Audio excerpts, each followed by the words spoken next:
गए जो वहां पर फंस चुके थे।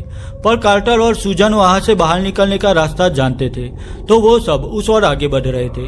तभी वहां पर शार्क मछली एक बंद लोहे के दरवाजे को तोड़कर उन लोगों पर हमला करने की कोशिश करती है। वो सब वहां से बच निकलते हैं। अब वहां रसल सूजन से पूछता है कि आखिर शार्क कब से इतनी चालाक हो गई कि वो मजबूत लोहे के दरवाजे को तोड़कर हम पर हमला करना चाहती थी। वो सब समझ गए थे कि जरूर कुछ गड़बड़ है। तब सूजन कहती है कि लैब पर एक्सपेरिमेंट के लिए लाई गई तीनों शार्क मछलियों का दिमाग इतना बड़ा नहीं था कि जिसमें 2cc प्रोटीन कॉम्प्लेक्स बन सके। तो सूजन और प्रीचर ने मिलकर साइंटिफिक टेक्निक से शार्क का दिमाग बड़ा किया जिससे 2cc प्रोटीन उन्हें मिल सके।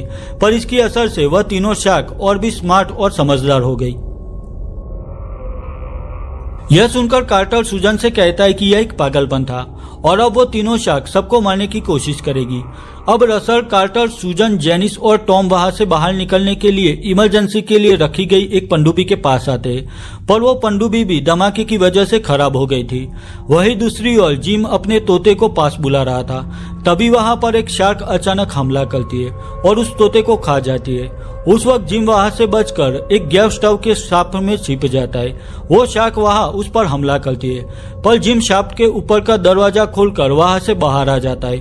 उस वक्त वहां गैस भी लीक हो रहा था। आखिर वहां पर जिम बाहर आकर एक लाइटर जलाकर सीधा उस शार्क मछली की ओर फेंकता है और वहां पर बड़ा धमाका होता है जिसमें उस शार्क मछली के चिथड़े उठ जाते हैं।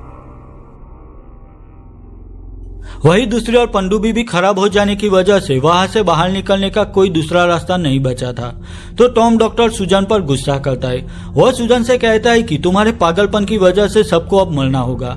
सब लोग बहस कर रहे थे। तभी रसल सबको शांत रहने के लिए कहता है और सबको समझाता है कि इस तरह आपस में लड़कर हम यहाँ से बाहर नहीं निकल पाएंगे।